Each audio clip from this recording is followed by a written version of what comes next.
is indeed the year of our Lord 2026. Oh, yeah, he did find something out. Sonia, you're related to Thomas Jefferson? Well, no, I'm not related to Thomas Jefferson, but I am related to Samuel Kercheval, who was a historian who...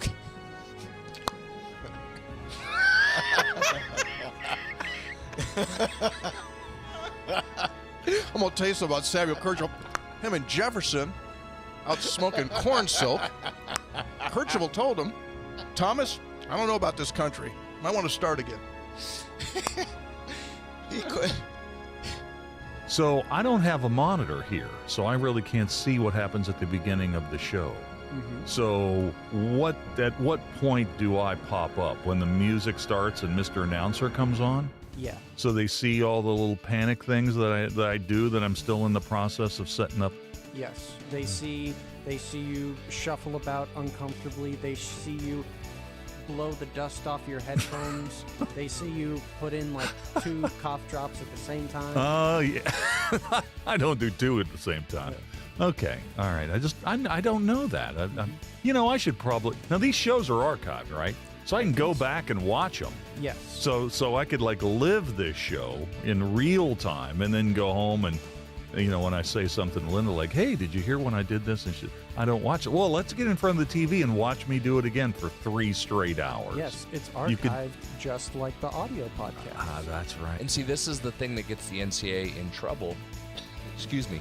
When it goes to court here, is there a clock or not? Greg, we talk about the clock all the time. If he began in 2019, the clock should have run out, whether he's played the 4 years or not. And that's part of the argument because some guys go right through the clock, right? TJ Finley, we've mentioned many times on this show. 7th team coming up this year. He's playing for Incarnate Word. He's played 7 seasons at 7 different schools. Now, why hasn't his clock started? Why doesn't he have the 5-year clock? So if you're Aguilar, I get it. He just bouncing him off the ropes. Somebody save this man. Oh, my Lord. Oh.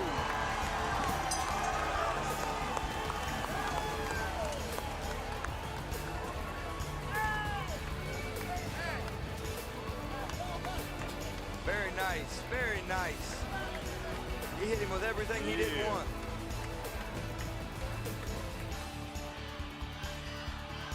Ten seconds remaining. Going to be a direct snap here. Snap back. It's Tyler. Tyler fakes the run. He throws. He's got an open man. Pass top 10. 5. End zone. It's a touchdown. Pulled in by Nestor.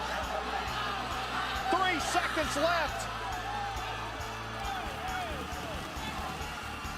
Are you kidding me with the play call right there by Kevin Whiteman? Again, forget the game-winning field goal. Whiteman says, we're going to try and win this thing right now. The direct snap to Tyler sucked everybody up. And Nestor slips behind. What an unbelievable gutsy play call and then perfect execution by these Falcons. Things aren't always going to be great. And sometimes, you can work really, really hard and it's still not great. You're still not successful. But, if you continue to do it, one way or another, things are going to be, work out. You're going to be successful. And it may not be in the world's eyes, but, God's made us this way. He's blessed us with so many things. And I think that's one of our attributes that we need to have is we're going to continue to work. We're going to continue to work hard. And if it doesn't work out exactly how we want, just keep plugging away because God's got better plans.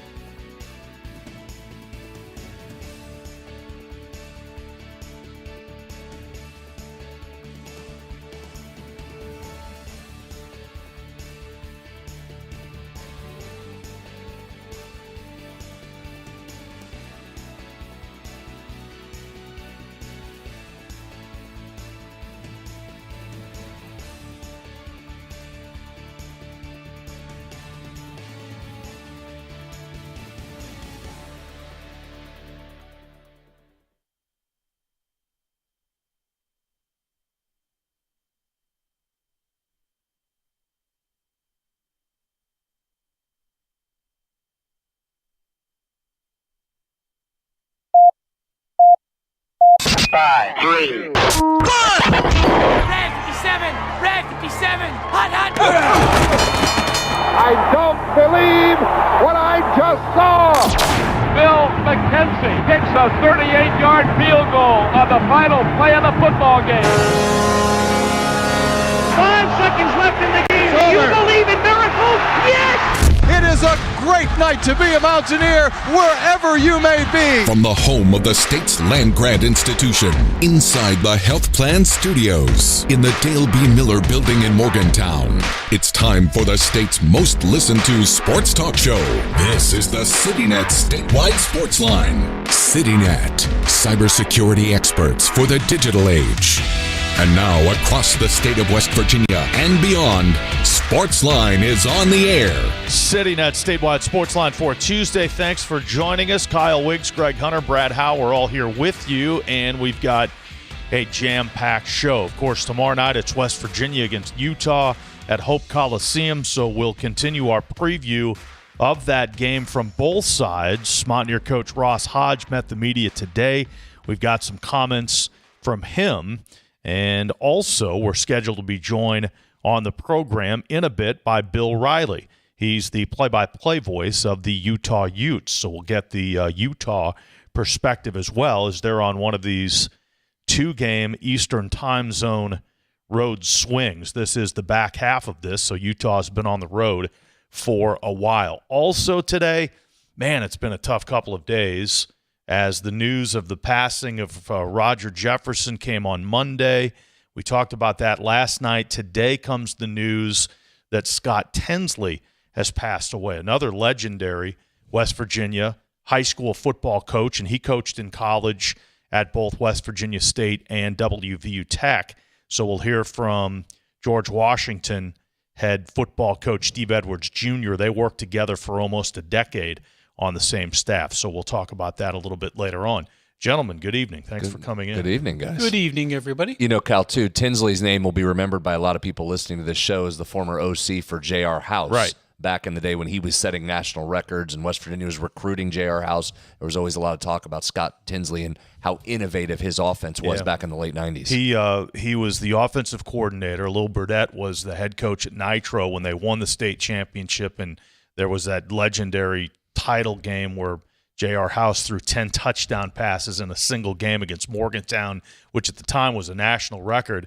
And then Scott Tinsley takes over as head coach, and they have success offensively with Josh Culbertson, who was a record-setting running back. So he was a great offensive mind. Yeah, boy, talk about a guy that just found a way offensively. As you said, 2 of the most divergent attacks that you can imagine, but both out of the offensive genius of Scott Tinsley. Before we get into basketball here, there's news concerning Clint Trickett as well. It looked like he had a job in the SEC on an offensive staff at Arkansas. Now comes news that he'll be offensive coordinator in Maryland. Well, what a great job for the former Mountaineer quarterback. Obviously, still a lot of West Virginia ties. 2 siblings and a dad who are now on staff at West Virginia University. But Clint, it was a really good job opportunity for him at Arkansas as a quarterback coach in the SEC. But, Brad, all of a sudden now he's the offensive coordinator at a Big Ten school. He got lucky there. The portal window must have just opened for him, and he was able to slide in there and then head over to Maryland. But that's a big boy job for Clint, so congratulations to him. Should note, and we mentioned this on Sunday, Travis and I did, that West Virginia's short-term outside linebacker coach, rush end coach Larry Knight, who had only been at WVU for about a month and a half, was departing. Well, I just looked it up. Georgia has announced it officially that Larry Knight has been hired by the Bulldogs to be their outside linebacker coach. So there is an opening at West Virginia University on Rich Rodriguez's staff, as they'll be looking for a new, like I said, West Virginia called it rush end, outside linebacker. It's the bandit. It's what, West Virginia is now going to need. So he didn't even find out. He didn't even know how to get to the complex without Google Maps. No. Huh. So he was here a month. Yep. Yep. And he leaves for another job. Coaches moving, players moving. It's you wonder why, and Brett, we talk about it all the time, why players feel like they should have the right to move at almost any moment. There's no doubt. 2 coaches that were in place for, weeks, literally, multiple weeks, and they're on the move. I mean, and, okay, that's the way of the world. Don't begrudge any of them, but, players are much more indentured servants. Let's get into the Utah preview. And, Brad, you've talked about this. I believe you said it yesterday that Utah's lost 7 in a row. They're 1-11 in the league, but this isn't going to be easy tomorrow night because, like every other team in this league, they've got great players. Terrence Brown, a Fairleigh Dickinson transfer who was a top 10 national scorer last year, is 4th in the Big 12 Conference at over 20 points per game. Another guy, Western Kentucky transfer, Don McHenry. He's a guy with 63 three-pointers. They've got a couple of returnees that have really developed. Keanu Dawes is averaging a double-double the last 5 games or so. So, again, just like every other team, they've got great players. Scoring's not their problem. Right. Those 3 right there get about 70% of their points, so that is not an issue. So this will be a good, again, one of those contrasting styles. They want to get up and down and score. West Virginia wants to limit that and keep them down. And you can look at the difference in points per game in their wins and losses. That's the formula. You got to try and slow those guys down. But you're right. Those 3 are very dynamic offensive players. Let's hear from Mountaineer coach Ross Hodge from earlier today. His scouting report, his preview of Utah.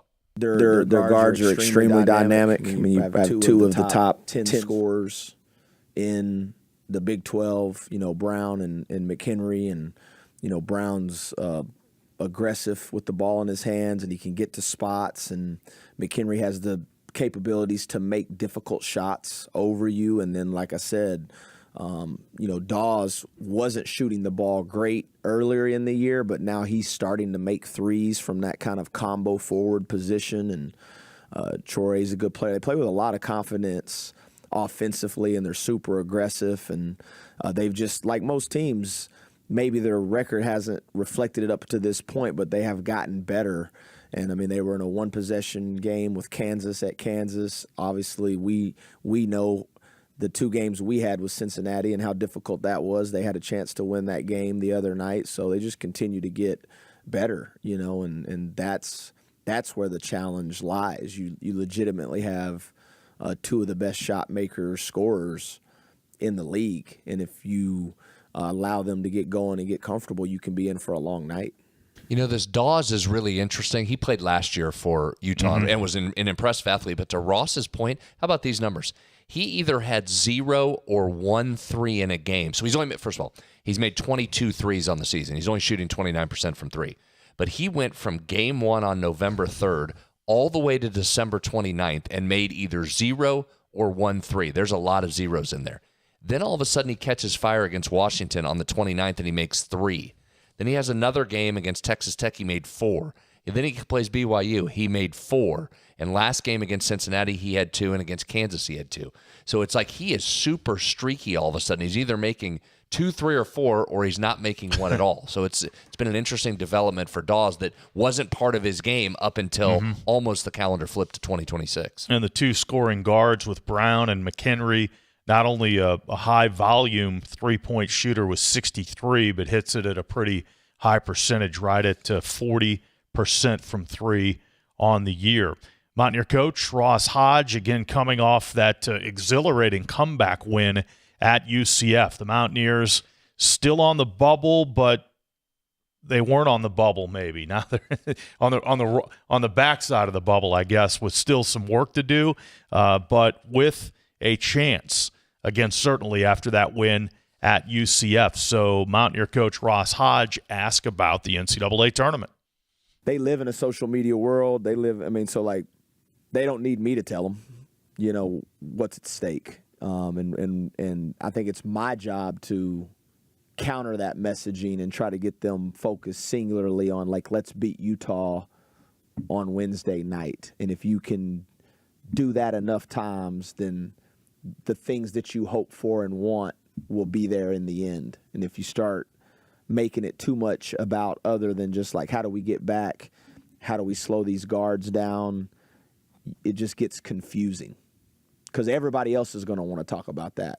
Our families, our friends, everybody wants to talk about everything other than kind of what's just right in front of you. Yeah. That's a great answer, and that's true, isn't it, from a coach perspective? I mean, we're sitting up here, and we got a million texts to the three guys before the game text line to want to talk about it, and you want to push ahead, and you're in the bubble discussion now, and you want to get into it, and he's sitting there thinking, man, I got these 3 scores. I got to find some way to stop them, and keeping those guys focused. So that's, Greg, that's very coach speaky. But that's absolutely 1,000% right, because if you don't do that and you come in tomorrow night and you're not worried about Terrence Brown, he's going to put 27 on you, and then we're walking out of here coming in Thursday going, well, now you're off the bubble again. Now the NCAA's out.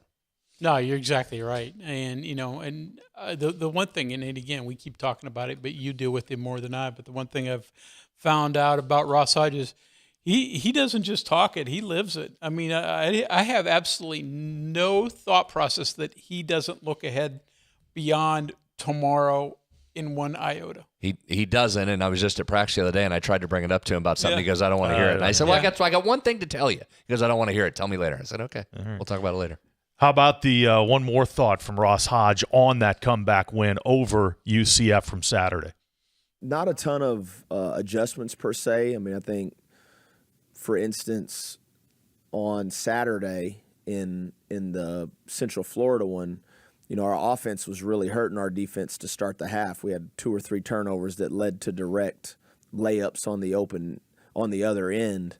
And so you're really not even giving yourself a chance to defend. So some of that conversation was like, hey, let's take better care of the ball. And we only had 1 turnover the last 15 minutes of the second half, which we've talked about that. It's not football, so it all flows together. If you're taking care of the ball and you're getting good shots and you're being efficient on offense and you're able to set your defense, that's when we're at our best. And there were a couple other small fundamental things that we didn't execute right out of halftime. One of our double teams came from the wrong side and they made a 3, and that's what good teams can do. They make you pay. So again, the comeback win, putting West Virginia in a position to give itself a lot to play for here. No question. And he's right on the turnover part. He's preached that from the very beginning. Like, that's almost every game his number one key when you talk to him. It's protect the basketball. And again, in a game that's going to have limited possessions, you start to get up in that double-digit turnover range. That's when West Virginia starts to get into trouble. If you keep that in that 11 or 12 or under, and if it can be single digits, great. You keep it down in that area, you're usually in good shape. And that will be one of the things to watch tomorrow. Utah's not done a great job of forcing turnover. So if West Virginia can protect it itself, not have some of those lazy passes that sometimes creep in there, you should be in good shape on that side of things. One more for Ross Hodge. Brad had Harlan Obioha on the list of potential game MVPs after Saturday's game. Despite him not scoring, he took just 1 shot. What did the coach think about Obioha's performance? He had the highest plus-minus of anybody on the floor in that Central Florida game. He was a plus 16 when he was out there, and he's really became very good, borderline elite in his ball screen defensive coverages. And, he was able to play the final 12 minutes of that game, and just his ability to communicate the coverage, be level, play both, get a couple deflections. I mean, there were a couple high-level defensive possessions that he had his hands all over it. There you go. As first reported. Yeah. Yeah. Plus 16. He is playing absolutely tremendous basketball on the defensive end, and will certainly be an important part of that tomorrow, as Utah loves to go to the pick and roll. So you're going to watch Jasper on ball, and you're going to watch Harlan in the lane. But that has changed that team's profile, West Virginia's profile, significantly now that Harlan is so comfortable in that defense and where he's supposed to be. Mountaineers against Utah tomorrow. Head coach Ross Hodge from earlier today. When we return, we're scheduled to be joined by the Utah play-by-play voice, Bill Riley. That conversation is coming up next. When it comes to cybersecurity, blind trust is a bad idea. CityNet helps businesses avoid risky connections with proactive monitoring, threat detection, and expert local support. Learn more at citynet.net today. Hi, I'm Chris Lawrence, and the great outdoors is coming inside. Join me at the 24th Annual West Virginia Fishing, Hunting, and Outdoor Sports Show presented by Can-Am, March 7th and 8th at Milan Park in Morgantown. More than 100,000 square feet of fishing gear and hunting supplies, outfitters and charter boats, ATVs, campers and tractors, guns, knives, and much more, all under one roof. An outdoorsman's paradise. The West Virginia Fishing, Hunting, and Outdoor Sports Show, March 7th and 8th in Morgantown. A WVRC media event. If a fire occurred in your home, would your smoke alarms work? Don't wait for a tragedy to find out. Smoke alarms are designed to give you and your family the precious seconds you need to safely escape. Test your smoke alarms every month by pressing the test button until the alarm sounds. Depending on the type of battery in your smoke alarm, you may need to change the batteries at least once a year or whenever the low battery warning chirps. And never remove the batteries for any reason. Remember, having working smoke alarms is not only a good idea, it's the law. A message from the West Virginia State Fire Marshal's Office. The Mountain State Assessment of Trends in Community Health, or MATCH, is a survey sent to 88,000 West Virginian home addresses where the information you provide can support policymakers to direct resources to help your community. If selected, you will receive the survey information and invitation in the mail. You can complete the survey online, by mail, or by phone, and you will be compensated for your time. Visit wvmatchsurvey.org for more information. Helping your community is a touchdown for West Virginia. Answering a text or phone call while driving. Seems pretty harmless, right? But in the 5 seconds you took your eyes off the road to respond, you missed the girl riding her bike across the street. You missed the dog who darted into the road. And you missed the stop sign. And while it was just a ticket this time, it could have been worse. In fact, more than 700 people are injured in distracted driving crashes each day. Keep yourself and others safe. Don't drive distracted. Just drive. This message was brought to you by the West Virginia Governor's Highway Safety Program. Live from the Health Plan Studios, the CityNet statewide sports line returns in 2 minutes on Metro News, the voice of West Virginia. New year, new trucks. Start your year off with a new truck from Dan Cava Toyota World. Now lease a 2025 Tacoma for as low as $299 a month. Save over $7,500 off on select Tundras or get 2.99% for 72 months. It's your last chance to get a gas model 2025 RAV4. Don't miss out. Come experience cars you can count on year after year. Dan Cava, Toyota World in Fairmont. Shop the road. You know CityNet is West Virginia's leading technology company. Whether we're managing IT infrastructures, protecting the critical data and networks of our region's businesses, or providing fiber broadband, TV, and phone services, we are your go-to experts. We're also a strong partner in the communities in which we serve. CityNet, your trusted technology partner. Learn more about us, visit citynet.net. You want to know what West Virginia is talking about? It's good to be back in Morgantown today. Now it's different. I think it's mostly just business. What I voted for and what I think makes the most sense. Well, Dave, this has been a bit of a controversy. I want to thank the caller last week that said I sounded like Huff and Kirschville. That was flattering. Join Dave Wilson and TJ Meadows Monday through Friday for Talk Line on Metro News Television.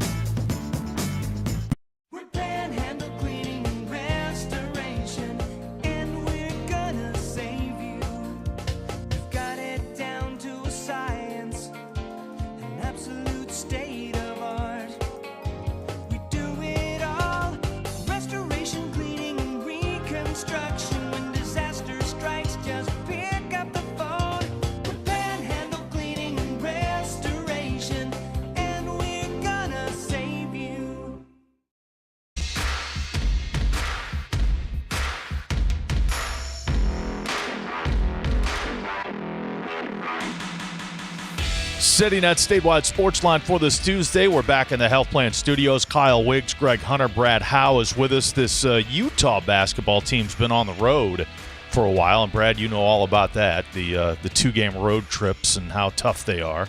And Utah is in the midst of that. Joining us now on the program, the Director of Broadcasting, play-by-play voice for ESPN 700 in Utah. The radio play-by-play man, Bill Riley, is with us. And, Bill, good evening. Thanks for your time. We appreciate it.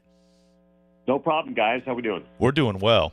Well, we just had some comments from Ross Hodge there moments ago, and he kind of laid out the talent that this Utah team has. And it is pretty incredible when you consider the scoring guards and the way Dawes has come on, but it hasn't translated into wins. So a two-part question, I guess, for you. What's gone wrong? Why isn't Utah winning? And part two, how close are they to a breakthrough victory or two? Well, they're not winning because they're not guarding anybody. They're giving up 80 points a game, and it's hard to win in the Big 12 Conference giving up 80 points a game. You guys know that. I think one of the reasons why West Virginia has been pretty successful this year under Ross Hodge in his first year is they're guarding. They don't have a ton of offensive firepower, but they are guarding at 63 points a game. Utah can score it. Problem is they're not guarding on the other end, and that's been a big problem for them. And it certainly seems like at Cincinnati, the guarding was better, at least to the end. Were they better defensively, and the reason they almost pulled out a victory at Fifth Third? Yeah, a little bit. They had a 5-point lead with about a minute and a half to play.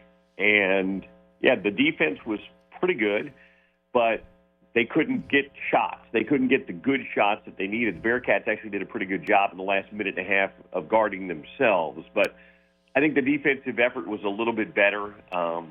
Cincinnati certainly not Houston or Kansas or Texas Tech or BYU when they're 100%, but they're pretty tough at home, and they had scored 90-plus in a couple of games. So to hold them to 69 at home after what they had done recently was pretty good. But this Utah team's got to figure out how to put it together on both ends and play kind of a full 40-minute game. But you're right, the guards, when they're on, can score it. Their best player the last couple of games has been Keanu Dawes. He was their best player at the end of the year last year. He's the only holdover from last year's team. In this day and age where we turn the rosters constantly, he's the only guy that played against WVU a year ago. So that will be the only familiar name. And as I look up and down the West Virginia lineup, I don't see many names from a year ago either. So it's going to be an interesting game tomorrow night. Yeah, you've got all new charts to do, Bill. There isn't a single player back, so you can dive into your new charts. Speaking of a year ago, last time we saw you guys out at your place last year, our guy Josh Eilert had taken over as the interim coach. At that point, there was, if it wasn't already official, word was out that Alex Jensen was going to take over. Tell us a little bit about Jensen's coaching style. We know his background. He was in the NBA for a long time, former Ute himself. But tell us what his philosophy is basketball-wise. Well, it's hard this year to really tell if Alex has got the guys that can run the system that he wants to play right now. He comes from the Rick Majerus tree. He's a Utah guy. He was on that championship team or near championship team that took Kentucky to the final 3 minutes in the Final Four in the championship game back in '98. He coached with Rick for 3 years at St. Louis before going to the D-League, won a couple of D-League Coach of the Year awards, and then joined the Jazz staff for about a decade. And he came back to Utah from the Dallas Mavericks, where he was coaching Luka and Kyrie and those guys. So I'd say it's probably been a little bit of an adjustment for him coming back to the college game after being away for a bit. But I think ultimately he'd like to be a guy like his mentor was, that really relied on fundamentally sound basketball and guarding. But he does run a lot of NBA stuff, too. You'll see a lot of ISO stuff that they run in the NBA, a lot of, 4 out, 1 in, and things like that. But I think he's still trying to figure out exactly what he wants to do. Overall, I think we'll have a better feel for that next year when he's in his second year at Utah. Let's talk about the personnel here, too, and these guards. And obviously, Terrence Brown's been a big-time, a high-level scorer for the second year in a row now, gets to the free throw line a ton. McHenry's more of the shooter, about 40% from three, 63 made threes. Can you talk about how those two generate their offense from the backcourt? Well, that's what they are. They're scoring guards. They don't look to distribute a ton. Terrence is about 4 assists a game. Don's not really an assist guys, but they are elite scorers. And they have had times this year where they've really been able to score it. Also had times this year where some of the better defensive teams in the league have been able to take them away. Kansas did a good job in Lawrence. Houston a week ago did a pretty good job, too. That's why I'm going to be really interested to see what West Virginia does tomorrow night with them, because they're a pretty good defensive team. But these are high-level guys. I mean, Don did it for a couple of years. He was an all-conference USA guy at Western Kentucky. And obviously, Terrence Brown was a guy that did it at Robert Morris. So when they're going, guys, they can go. And they have the ability to knock it down from outside.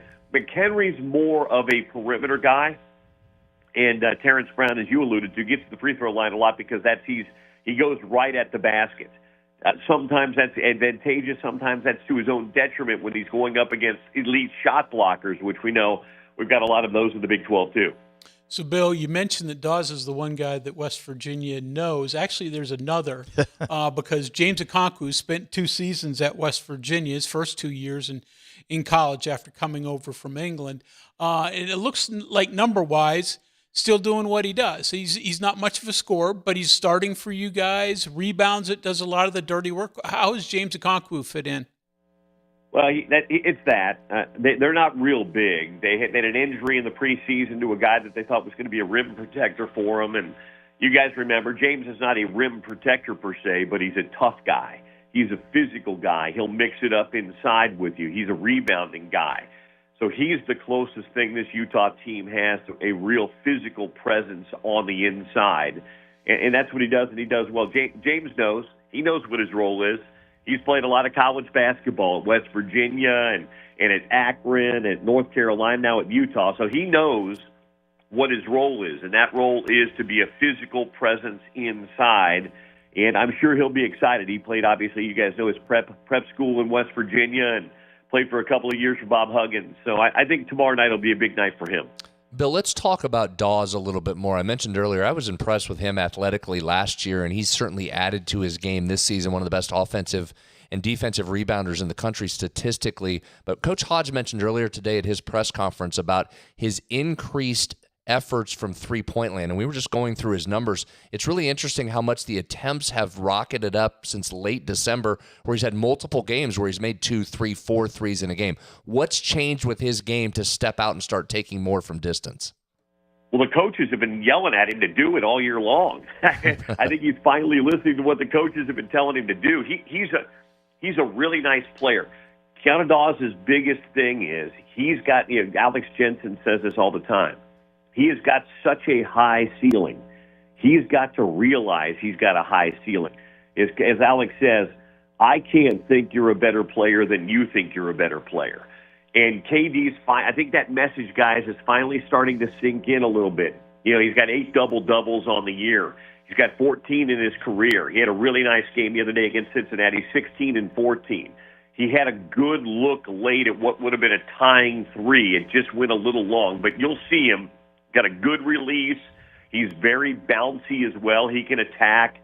But, yeah, the coaches have asked him, hey, if you are open, take the shot.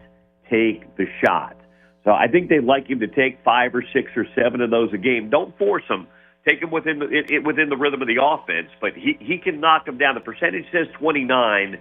I think he's a little bit better shooter than that. I hope he will be tomorrow night. But that's why you're seeing those numbers increase. Mm-hmm. Big picture for this Utah program. Alex Jensen, you talked about his resume, being an NBA guy, having had many stops under great coaches prior to coming to Utah as the head coach. Are the pieces in place? We all know how hard it is to get kind of out of the bottom half of the standings in this league because it's so difficult. Are the pieces in place for Jensen to build a program there at Utah? Well, I mean, he's got what he needs. Facilities are fantastic. Support from the administration is there. All of that. He's got to get the right guys in place. They got a little bit of a late start last year. His general manager's now being in place, and he has been doing a lot of, roster construction, work on that this season, looking for players because that's what you have to do. So everything that Alex needs to be successful is there. Now you've got to find the right combination of players. And maybe, find 2 or 3 of these guys from this year's team that you could build around, which is crazy to say, isn't it? Yeah. 2 or 3 guys. But that's kind of where we are today. But you find those 2 or 3 guys that can be foundation pieces for you now. They've got some good recruits coming in that are committed already. And now they're trying to find, go overseas and some other place to find them in the portal. And I think you'll see next year being a big year for Utah. Bill, what's travel been like this week? This is a 2-game road swing for you all. Sunday at Cincinnati, and then obviously tomorrow in Morgantown. You didn't go back to Salt Lake City. West Virginia does this several times a year, 2-for-1 type of deal? Is difficult travel, or hey, you just live with life on the road? I mean, it is what it is. Alex has been in the NBA for 14 years, so they go city to city to city. So, and I've done this long enough that it doesn't bother me. I think the kids are okay. I mean, they're pretty resilient. You get them in the gym, they're on the bus, they're having good meals.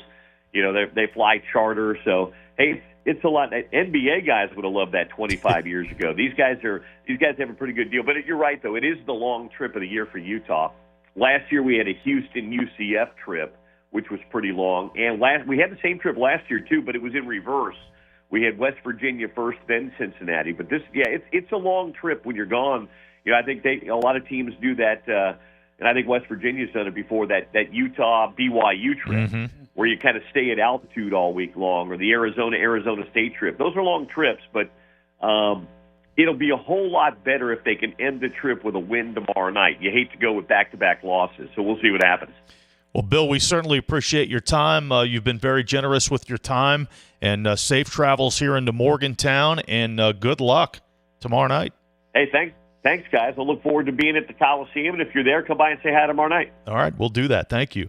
Bill Riley there, play-by-play voice on the radio side for Utah, director of broadcasting for the university, and at ESPN 700 in Utah, play-by-play for the Utah Utes. Preview of Utah coming into town tomorrow night to face the Mountaineers. Should mention that besides Dawes, there's one other player or one other member of the Utes that has played against West Virginia, and that's the head coach.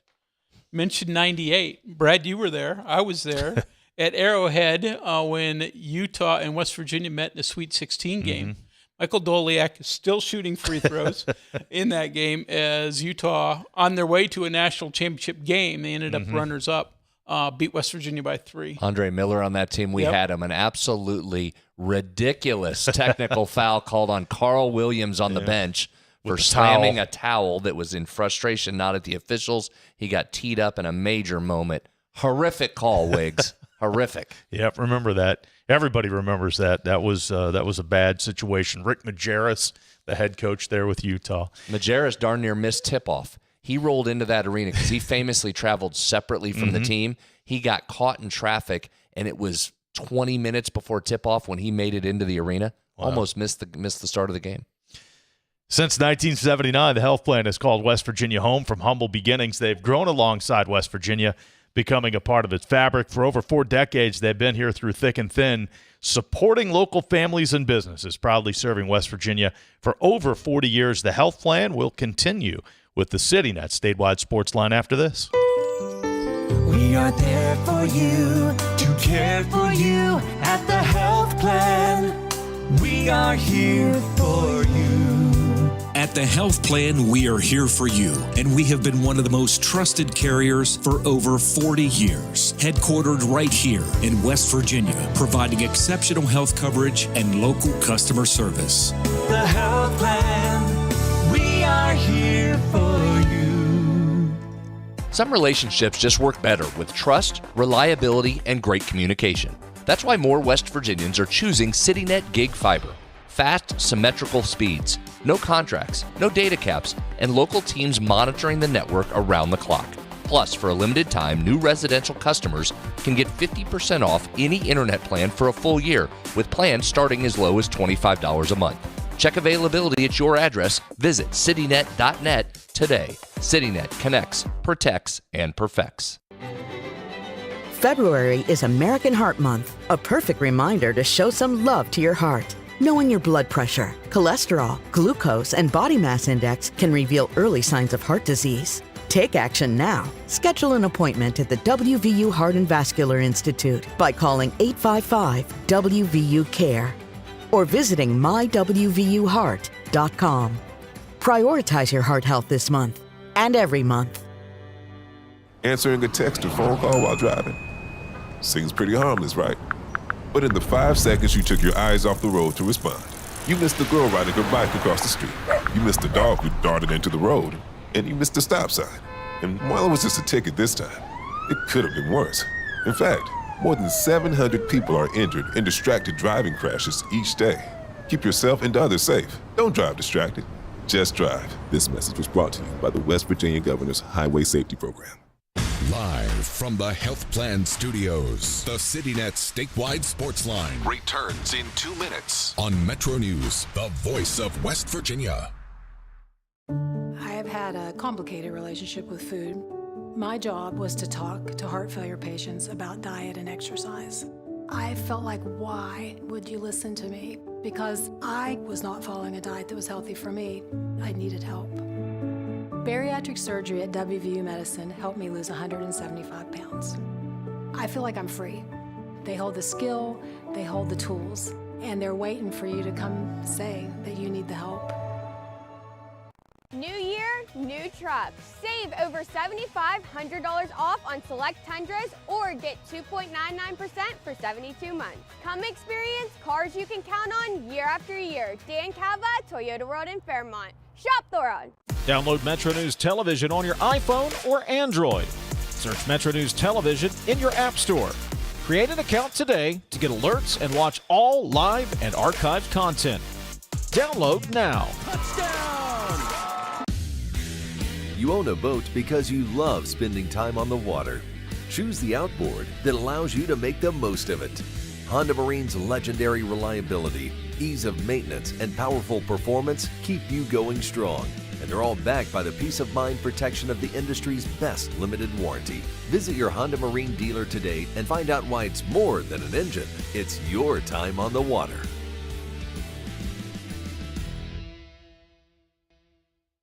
Steig Wealth Enhancement Group is now Wealth Enhancement. We believe retirement starts with a plan. Saving for college starts with a plan. Your legacy starts with a plan.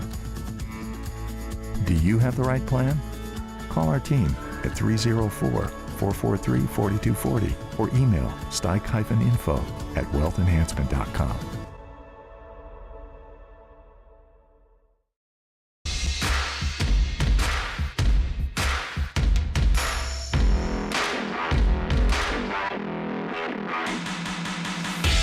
CityNet statewide sports line in the Health Plan Studios. Kyle Wiggs, Greg Hunter, and Brad Howe with you. And, man, it's been a rough couple of days if you're a West Virginia fan, sports fan, particularly high school sports, with the news of the passing of Roger Jefferson on Monday. And today the news comes that Scott Tinsley, former college coach at West Virginia State and WVU Tech, and best known for his days at Nitro as kind of an offensive guru. He passed away, and with us is veteran coach Steve Edwards Jr. of George Washington. And, Coach, good evening. Thanks for your time. Yes, sir. Good evening to you. A couple of blows here the last couple of days. Buddy, I tell you, it's been really tough. I mean, it's, with Roger, I'm a new coach. I've known Coach since I was a young kid. I grew up when I was in elementary school 2 houses from him, and he and my dad were good friends, and he was a mentor. I mean, he was a guy that I learned so much from those guys of the old KVC, and then Scott and I working together 8 years, and such a good friend. I mean, it's been tough. It has been tough for sure. Steve, so certainly, he, in terms of Tinsley as an individual, is hard to imagine what he meant to everybody. But just talk about him as an offensive mind, because he seemingly, for those of us who just watched his game, was so far ahead of what anybody else in high school was doing at that time. Sure, he was, and he was. The thing about Scott is he just loved ball, and he loved working with kids, and he loved studying film. He loved everything about it. He's a fierce competitor, and he was ahead of it. I mean, he used to tell me all the time that if you look back, that he used to come and watch GW play because they threw the football a lot. My dad would throw the football, and he said that helped him. That's what he wanted to do, and he was a quarterback, and he was really good at it. And but his preparation, nobody prepared better than Scott Tinsley, and nobody loved ball more than Scott Tinsley. And the only thing he loved more than ball was his daughter, Nikki. And it's just sad. And he was just such a good coach and such a good guy. I loved his players. I mean, he just was a great guy. Steve, we were talking before we came on the air here for West Virginia fans. There's also a link because back at that time with the recruitment of J.R. House and Scott being so prominent as the offensive coordinator, those were names you talked about a lot as Mountaineer fans, even while they were running through the high school ranks. So you mentioned a little bit of the genesis of that offense. Where else did that come from? How did it become what it became? Obviously, J.R. was a great trigger man, but how did it turn into what it did? Well, I think with Scott's love of throwing the football and being a quarterback, that's what did. And like his preparation, I mean, nobody would prepare like Scott. And Scott always looked at the game in a different way, and whatever could give him an advantage. And he just figured that the passing game was an advantage. Nobody at the time was doing the things that we're doing. And it was so hard to, everybody's lining up in a 50 and trying to stop the run and the I-backs and stuff. And then he said, well, heck, let's do something different. And, man, it put the pressure on you. I mean, it really did. I coached against Scott a lot, and it was one of the toughest preparations that we've ever had. We had to do. And at the time, you didn't think of like today's time. You didn't think of personnel. And you had your personnel, and you didn't think of guys that could cover. And he forced you to do things that we were very uncomfortable doing, and he still to that day. I mean, he was just a great preparer. He had a great mind for it. Now, having said that, the record-setting passing offense, then just a few years later, they had a record-setting rushing offense with Josh Culbertson. So what made that translate? Well, I tell you what made it translate. It's what I've said earlier. It's the way Scott looked at the game, and he saw a way that he had a running back that could run, and he had a line that could block. And he would take his offense and do it to his personnel and make it fit. And Josh Culbertson was another kid that was very gifted, and Scott was very fortunate to have guys like him, and that helps you get comfortable in changing in something that you really think is big, which was a passing game. And I'll tell you the other thing too is you prepared so much for him passing. He would come out in scrimmages and he'd run the ball, and you go, "No, he's not going to do that. There's no way he's going to do it." And then next thing you know, man, you line up on Friday and that sucker's doing it, and you're like Jiminy Christmas. And you worked so much on the other part that part would get you. I mean, that's what he did, and he was really good at it. He was just really good. Yeah, and I mean, what he did with Culbertson obviously will resonate, but that state championship game in '98, and I know he was just the offensive coordinator, he wasn't the head coach, but that's one that is a memory for anybody, even if you weren't there. And those of us who were lucky who were there, that's one you'll never forget. No, you'll never forget that. I mean, it was just incredible. And those are things that are tough to match, and you never see again. I mean, it was just one of those days. But like I said, Scott just such a great motivator with his kids, and he was I just can't get over how much he prepared. And I mean, just telling you, man, that guy loved ball, and he's just a good coach. And he loved his players. I mean, he's got so many. I mean, he's touched so many lives with his coaching and his mentorship. It's just, it was a sad day, and I lost a really good friend, and the Kanawha Valley lost a really good coach. And one thing about Scott, whenever you think about Kanawha Valley football and the history of football in this area, his name will be mentioned forever. You can't talk about it without that. One more thing for you, Coach. We'll let you go, but Sure. The length of his career and the varied career path that he had, college coaches we mentioned, and even just recently, I mean, he kind of came back and coached St. Albans, was the head coach the last couple of years, and he was even last year, right? He was part of the staff at Buffalo. Yes, sir. Yes, he was. Yeah, he and his son-in-law Andy Anderson were on my staff. They both. Andy was about 13, 14 years, and Scott came on about the last 8. And Andy was ready to be a head coach, and man, they went out there and they turned that place upside down. I mean, and like I said, it's what he does, and it's what he's able to do with the people that he has, and he just really turned it upside down, and they did a great job. I mean, Andy's coach of the year, and Scott is a big part of all that. You don't have to be the head coach to be with what's going on and how things get turned around. I mean, he does a lot, and it was it was good to see too. It was really good to see, and I'm just so sad that I'm not going to see it anymore. So that's just bad. Well, Coach, we appreciate your time and your thoughts, and again, it's just been a tough couple of days, and we kind of feel for all of you there down in the Kanawha Valley. And again, everyone who follows high school sports, we've lost 2 great ones here in 2 days. Daggone right we have, and just thoughts and prayers with the families, and like I said, when you talk about Kanawha Valley football, those 2 names, you can't do it without mentioning those 2 guys. They're really something else. So I appreciate your time and give me a chance to talk about my friends. All right, thank you. Thanks very much, Coach. We appreciate your time. Thank you. Appreciate it.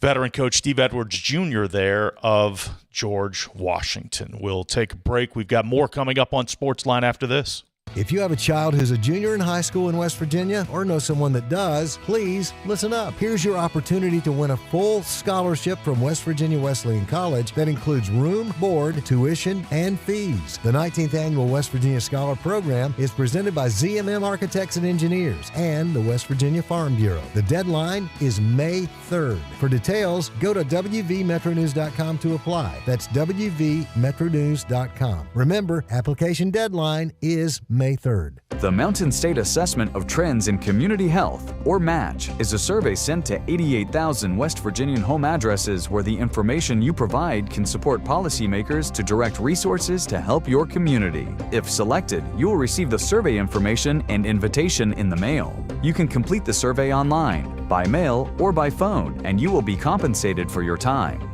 Visit wvmatchsurvey.org for more information. Helping your community is a touchdown for West Virginia. We are there for you, to care for you at the health plan. We are here for you. For over 4 decades, we've been rooted deep inside West Virginia. Through thick and thin, supporting local families and businesses. Proudly serving your neighborhood since 1979. Your trusted partner in the community. The health plan. We are here for you. If a fire occurred in your home, would your smoke alarms work? Don't wait for a tragedy to find out. Smoke alarms are designed to give you and your family the precious seconds you need to safely escape. Test your smoke alarms every month by pressing the test button until the alarm sounds. Depending on the type of battery in your smoke alarm, you may need to change the batteries at least once a year or whenever the low battery warning chirps. And never remove the batteries for any reason. Remember, having working smoke alarms is not only a good idea, it's the law. A message from the West Virginia State Fire Marshal's Office. Live from the Health Plan Studios, the CityNet statewide sports line returns in 2 minutes on Metro News, the voice of West Virginia. On the next State of Minds. My dad always said, don't let any one individual control your destiny, what you do, what your value is. And I wasn't about to let Paterno do that to me.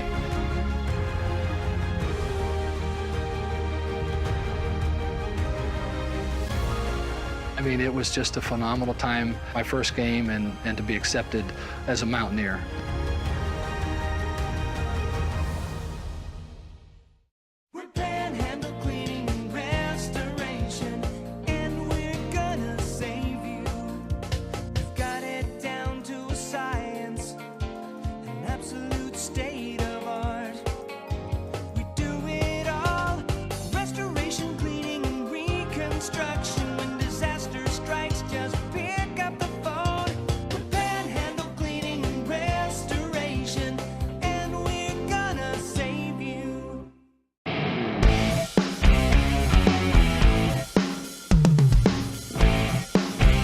The conversation starts long before the game. 3 guys before the game.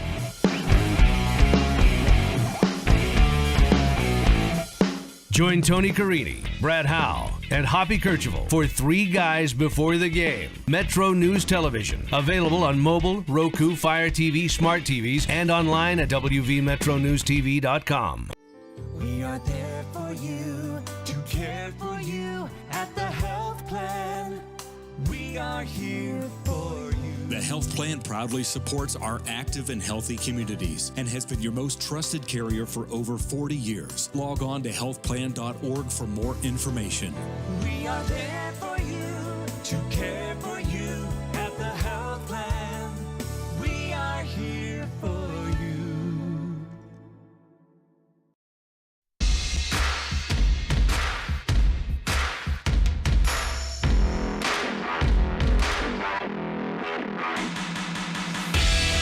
Final few minutes on the Sportsline, checking the text. A lot of content tonight, so we didn't get to the texts.